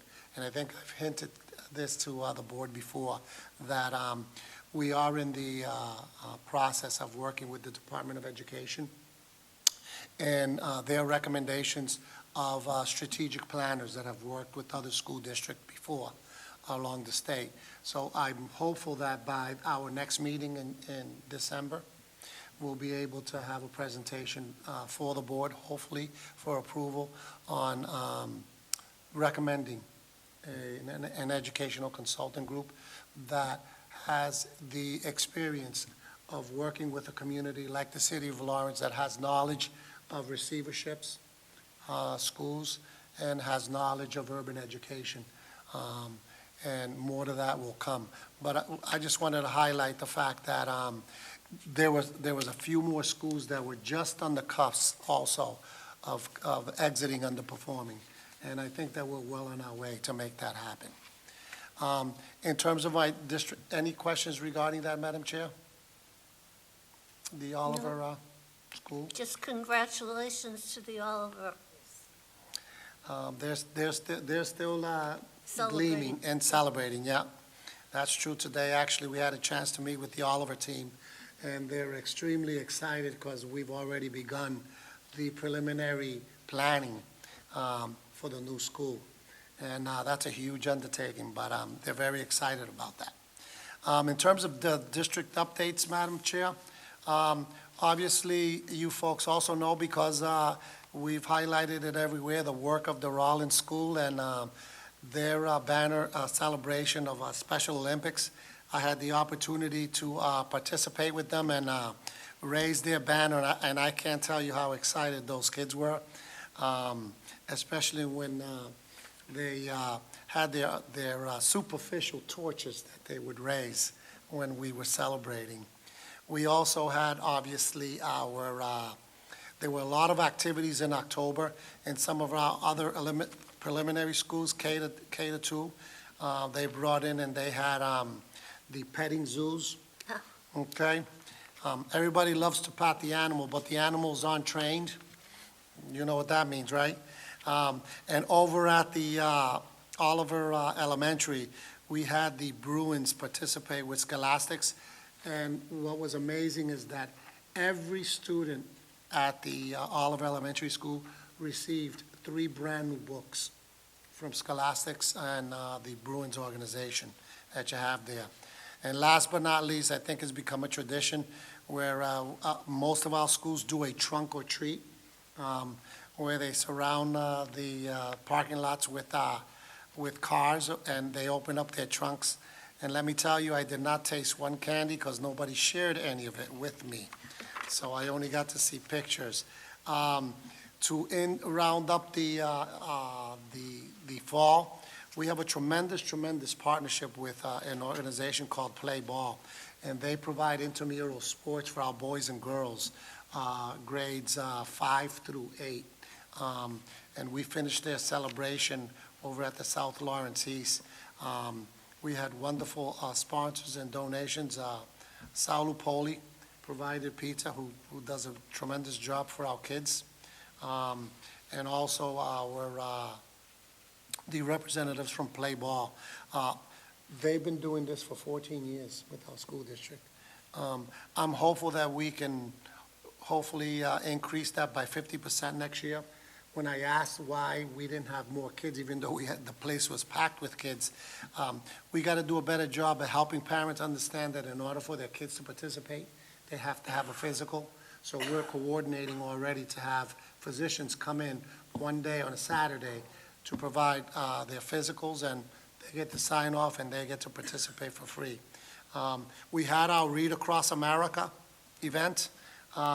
Representative Moran went to the Hennessy School, and I went to the Lawler School.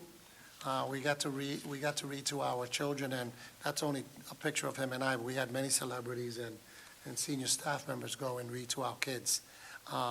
One of the areas that we didn't have a picture there, but I'll mention it in the last picture because it talks about our Duvalsa council. Over at the high school, the high school continues to make tremendous strides. Today, I entertained the Commissioner of Higher Education, and his team, who was just absolutely ecstatic at the work that we're doing with our early college program. And I think that we'll have an opportunity to present before the board as to the success that Lawrence is having in early college programming. But also at the high school complex, to accumulate the Hispanic Heritage Month, we had Christopher Rivas, who is a famous storytelling person who has books, and he met with our kids and did a workshop with them. We had our peer mentors go to Newberry District Court and be sworn in as peer mentors by the judge over there. And obviously, our varsity cheerleaders were crowned the Merrimack Valley Conference champions, not this past week, but the week before. So our kids continue to strive in the classroom and in athletics and then extracurricular activities. But I would be remiss, Madam Chair, if I didn't tell you about the district-wide professional development day that we had. It was an absolutely phenomenal day that we had. Our grade 10 to 12 science teachers analyzed students' claims, evidence, and reasoning. The school culture specialists worked with our attendants and uniform issues. And one of the secrets of the success of the high school that's going on this year is the strategy that we've used with our cultural specialists in recognizing kids that are at risk or high risk and getting those referrals from the grammar school as they come in. So when they come in, they have a caseload, and they serve as mentors to them to help them to make sure that they're adjusting to high school. Coming from an 8th grade where there's only 120 kids to a high school that there's 3,700 kids is a huge undertaking. Even though they're in the 9th grade academy, adjusting to a campus of that size, being responsible, making sure that they're able to get to their lockers and taking on their classwork and making sure that they get to class on time is a lot easier said than done, and they can be easily distracted. So the strategy that they've done in making sure that we've gone from 2 crisis cultural counselors to 17 of them. And they're all assigned to the 9th grade kids. And remember, we have, close to 1,000 9th graders. But that has made a huge difference in making sure that the kids are adjusting, they're getting used to high school life, and they're thriving. I would be also remiss if I didn't mention our Performing Arts Center. Aside from the outstanding professional development program that they put together and all of the other school districts and community agencies that we invited to participate on performing arts, our first In the Heights show was last Friday and Saturday, and if you haven't had a chance to go see our kids perform, we still have 2 more performances on this coming Friday and Saturday. Our kids will also be flying to Florida in April to compete for national champions. And I can tell you, those of us that went to the performance, you wouldn't know that those are high school kids. Our 2 lead performers that are just incredibles are 10th graders. So, from a selfish point of view, we got them for 2 more years, right? I want to make mention of our Tuvols Council, Madam Chair and members of the board, but also our Zoom coffee hours. The Zoom coffee hours were last month. Our Zoom parent coffees produced a total of 271 parents. We broke that down to K to 2, 3rd grade through 8th grade, and then 9th through 10th. And what we're doing is focusing our conversations relative to those particular areas, as you well know, Maria. But we had a total of 271 parents. Our Tuvols Council, we just finished it our second one last Thursday, Maria? And by the time we finished it, it was supposed to be 6 to 7:30, and by the time it was finished, our parents would say, we should make this longer, okay? But that lets you know of the work that's being done, the conversations that we're having, and really meaningful conversations. So I'm proud of the work of the district, and I'm proud of the work of our families, and they're really engaging with us. And I think that we're seeing a real thrust that we've gone off to a great school year, and we have more and more parents being involved. So our family center that's upstairs, that's headed by Mr. Acosta, has done an outstanding job. Our parent university, they're getting ready to kick it off for a wonderful opportunity for our parents. So that is my report, Madam Chair, at this particular point. I'd like to bring up Mr. Acosta and his team to talk about our attendance update, which is up from last year, which is a good thing. Where's Mr. Acosta, you and your team?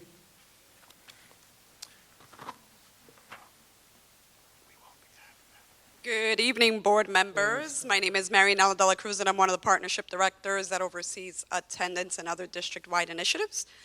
We want to thank you for having us here tonight. And we will be talking about how we're supporting student attendance through the district. But before we dive deep, I do want to present this fantastic team that's really spearheading the work and on the ground. We have Roberto Rios, who's our supervisor of attendance, Edwin Morales, who's our attendance officer at the high school, Shakira Enriquez, who supports attendance in Zone 3, and Zach Caraballo, who's our attendance residency liaison as well. I'm sorry, where's the clicker? Sorry, here's the team. And on the bottom left corner, there's a QR code that directs you kind of to our direct contacts, gives you best practices on attendance, and also our attendance policy. This is accessible for our parents, staff, and anyone that we meet. So with that, I will move it to Zach, who's going to talk to us a little bit about the day-to-day that our officers do.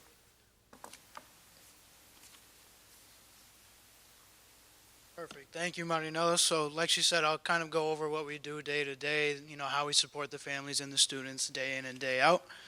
So first thing, we engage in open communication with schools about attendance. So whether it's, phone calls, emails, or going in person, we're always in constant communication with the schools, making sure that we're all on the same page. And part of that is with the parents as well. We're constantly texting, calling these parents, making sure their kids are in school, where they need to be.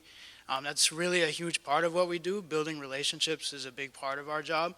Getting those families to, trust us, realize that we're here to help, we're a support system for them is a huge part of what we do, and it makes it a lot easier for us to support them as well. Case management, where we collaborate with agencies to address attendance barriers. So each case is different. Every kid needs different support. Every family needs different help as well.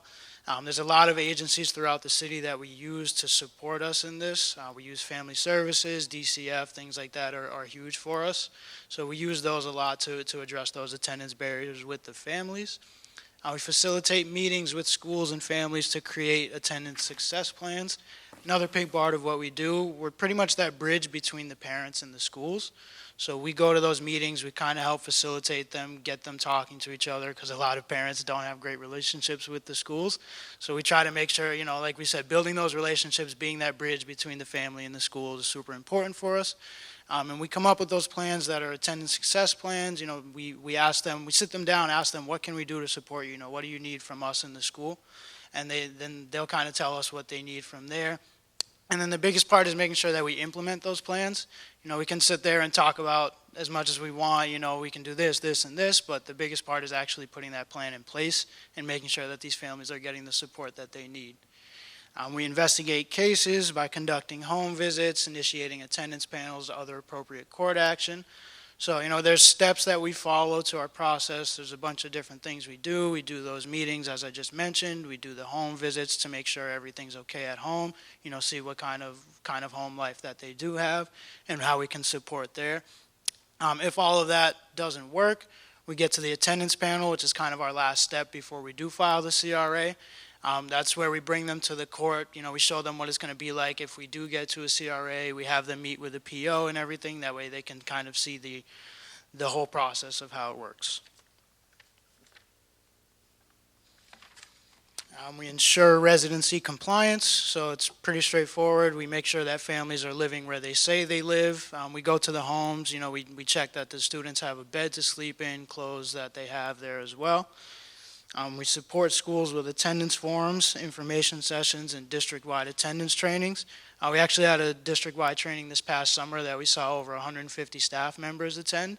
So it was a really good thing for us, and we're looking forward to keeping that going throughout the year. This next one is the biggest thing that we do. It's super important for us, and that's documenting all of our interactions in Power School. Power School is our district-wide system that we use to keep track of all of our students' information. It's super important that we put everything in there. It allows everyone in the district to have access, see what we're doing, making sure, we're taking the proper steps to help these students. But yeah, it's super important that we put everything in there, whether it's, a meeting, a phone call, home visit, whatever it is. We always make sure to document those things. And then the last thing we do is follow up with the CRA referrals. So as I mentioned before, it is the last step in our process, but if we've taken all the proper steps, we don't see any success, we do bring it to the court, file that CRA, and that's where documenting comes super important. We're able to give all of our information right to the POs and the court officials. It allows us to allows them to see the proper next steps to take, see what we've done already and everything like that. And for the next part, I will pass it to Shakira.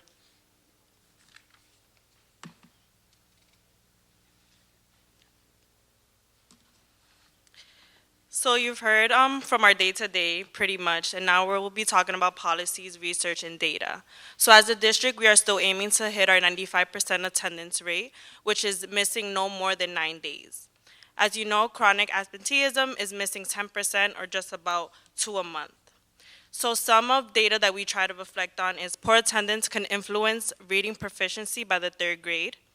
By 6th grade, chronic absence is a leading indicator of whether a student will drop out of high school.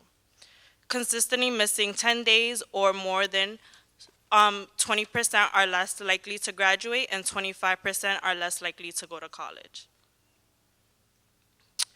Here we have our attendance. We try to focus on the first month of school, which can predict whether the child will have poor attendance throughout the whole school year. School attendance is the previous year is very important, and it also indicates what the following year will look like. And then some data that we have for students whose family received the home visits that were absent, on average 2.7 fewer days than students whose families did not receive a home visit. This difference represents a 24% reduction in school absences. As we also want to highlight, district-wide attendance rate as of now stands at 92%. Where in June of 2023, we were at 88.9%. In June of 2024, we increased to 90.7%. Next on this slide, you will see our data for chronic absenteeism. As you see, our chronic absenteeism has continued to decrease in grades 1 through 8th. As you see here on the orange, this is when we presented last year at the LAE board, and we were at 26.8%. Here in the blue, we stand at 22.2%. However, there is a slight increase in grades 9 through 12, as noted, but we are still continuing to work towards that decrease.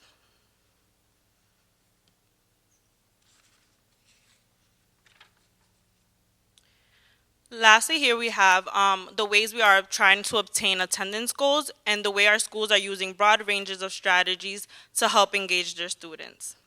So our attendance team meet regularly and discuss attendance trends as ways as well as to support the students. And these members can include principals, nurses, counselors, family engagement, and also our new homeless and incoming liaisons. We also use our multi-tier approach, which helps us to improve attendance as well. We have also implemented the pre-K agreement that has helped us tremendously. We are on to our 2nd year with this, and one of our pre-K schools last year was in the high 80s, and as of this year is at 96%. So we are seeing a really improvement with helping our families be held accountable with attendance for pre-K. We also are being very proactive with holding spaces and forums for attendance team to present to staff, PTOs, and families. We also are working collaboratively with outside organizations, community services, as well as the district's officers. We regularly review disciplinary policies, procedures, and data to implement and improve strategies. Lastly, our schools have also been using strategies to help improve school climate, increasing attendance, and reducing tardiness. We actually have the LAE who has implemented an early morning drop-off that include AM sports and peer interactions. Other schools also have incentives as we give awards to parents as well as attendance ceremonies and awards for both perfect and improving attendance.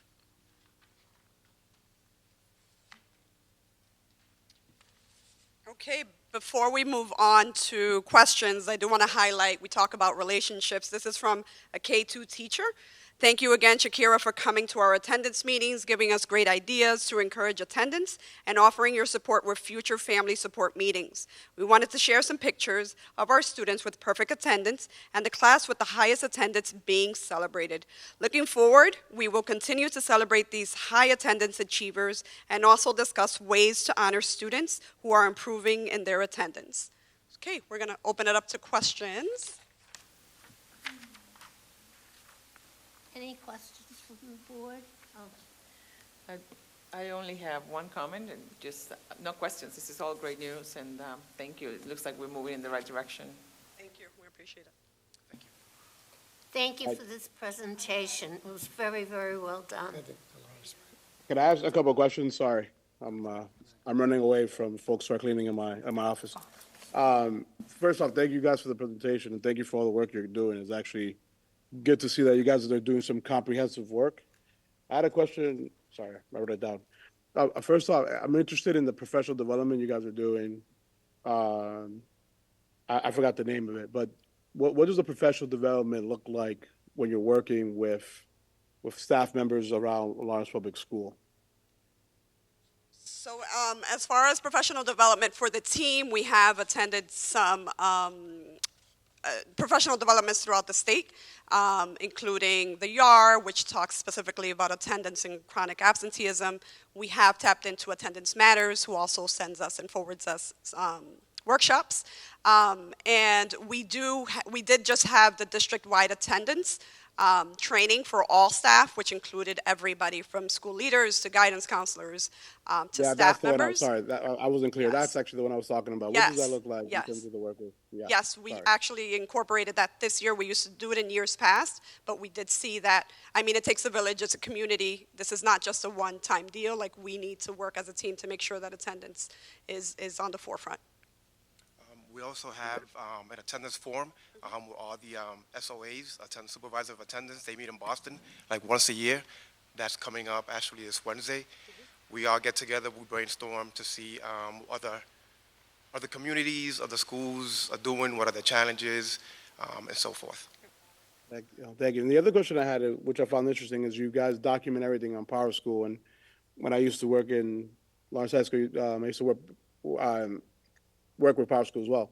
The information you're providing in Power School, is that access?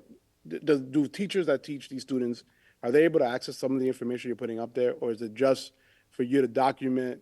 I know there's some legal stuff sometimes as well, so I know that the complexities of all this. But is it just so you guys to sort of document your own interactions with students and families? So some staff members have read-only. Some staff members have a little more access to it. The whole process is so that from teachers to nurses to counselors to principals to the admins are at least able to read all the interventions that our team are constantly doing and working with the families and reaching out to our kids. And my very last question, because we see that the numbers for 9 and 12 is always the problematic pieces. As I know that's the case in other cities. What are you guys sort of thinking in terms of how to, thinking about sort of those age groups, obviously the most complicated, most kids were getting in 9th grade, et cetera, in terms of how to deal with some of the issues you're dealing specifically in the high school level? Edwin, you want to take this question? Good afternoon. So one of the things that we're working on is incoming from 8th grade. So me and Roberto and the team We meet and see all the incoming CRAs. That way we better support. We have a meeting pending on if we're going to keep the CRAs open or we're going to keep them closed. We have meetings like that. Also, when they come into the high school, what we're trying to do is there is 3 criteria that we're looking at as far as looking at attendance. So attendance at the high school, one day that they miss is actually counts as 7 because we're looking at classroom hours and we're looking at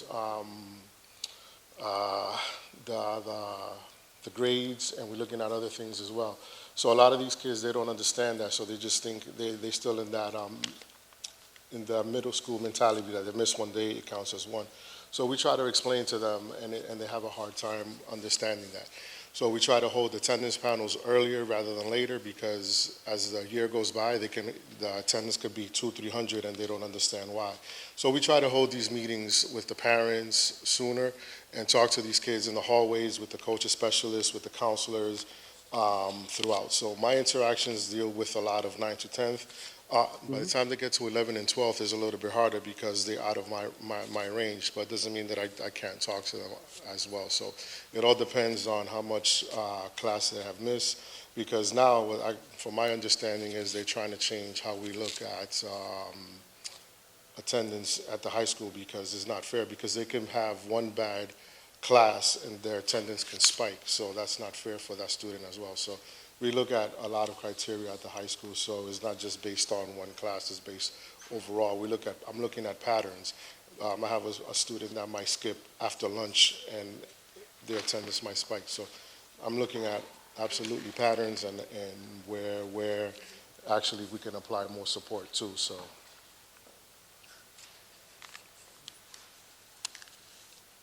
Awesome. Thank you guys. Thank you guys for the report. It's really interesting to see what the work you guys are doing, so I appreciate that. Thank you. Dolores, go ahead. Yes, it is in reference to the changes in the high school level, and I'm wondering if part of this has to do with the amount of high schoolers who are working part-time.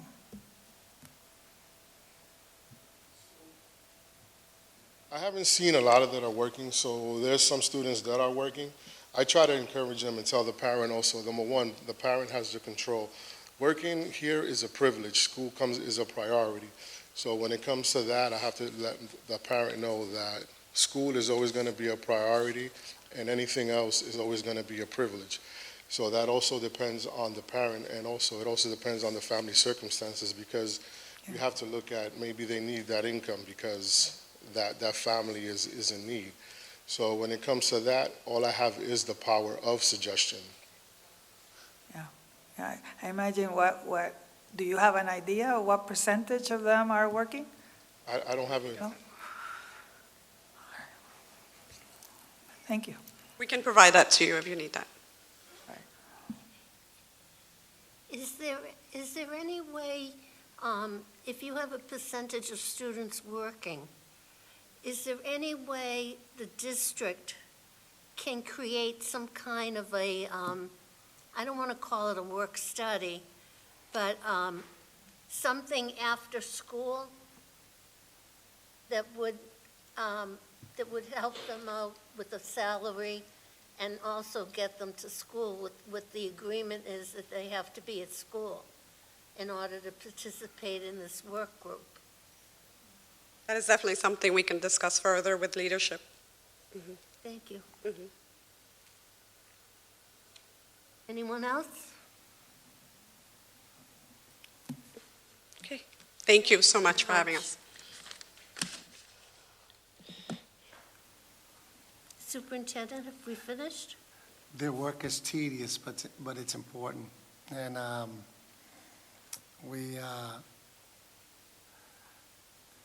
like to say that we discipline with love, if that makes sense. But I think your questions are well, thought out. And I think that one of the things that we've worked on, especially at the high school, is trying to address the needs of all of our kids. As a result, perhaps traditional high school isn't the appropriate place for the time because family needs comes first. So I think of one of our other alternative schools, which addresses kids that are a little bit older and work as a priority to help support their family. So we moved them on to the High School Learning Academy that provides a flexible schedule and online courses. So if kids have to work during the daytime, they can still go online and take their classes. At the end of the day, we believe that if we continue to have kids involved and engaged in matriculating in the high school offerings that we have, at the end of the day, we're going to increase the graduation rate that we have. And I think that that has been the priority for that. So I think that the attendance team also works with the principals from the different academies. They might be shy of being able to tell you what they're doing, but they do a tremendous, tremendous job of communicating. And I think that Edgar mentioned, because he's familiar with Power School. Power School allows the attendance team to help everyone that touches that particular student to have access to read what the conversations are about, what the strategies are about. A perfect example that I can give you, and this is something that we spoke about at our Tuval's Council, we have parents that got to leave home for work by 6 o'clock. So they might have a 8th grade student and they might have a 2nd grade student. And the 8th grade student's responsibility in the morning is to make sure that he or she gets up and gets the 2nd grader up and gets him or her ready to make it to school. Well, if our wonderful preteen is sleeping for an additional hour and forgets to set the alarm, might not get up on time. So the attendance team, for example, in meeting with that family, if it means that every morning there's a phone call that's made at 7 o'clock in the morning to make sure that that 8th grader is up and getting the 2nd grader up and off to school, then that's what we do. And I think that that's some of those little things based on relationships that our attendance team is able to do and work with the principals to understand. So even if a child gets up late, for example, the attendance team knows that, informs principals. And as all of you know, we have a grab-and-go breakfast, and it's not by time. It's available for a couple hours in the morning, so we can make sure that kids get to school. As you add up all of those little nuances is how you come up with increasing your attendance profiles. And I know that all of you know that, Madam Chair. Madam Chair, Glenny Sanchez, which is our Diversity, Equity, Inclusion, and Belonging Initiatives Director. I usually have to take a breath after that long title. Unfortunately was hiking yesterday, and she sprained her knee.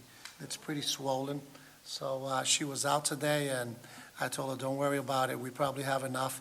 But you're going to be excited about the work that she's doing in terms of diversity and inclusion, belonging, and recruiting a diversified staff at our next board meeting. And Jason Cabrera jumped the gun, and he gave you all of it at the subcommittee meeting. So we no longer need to have him present at this time.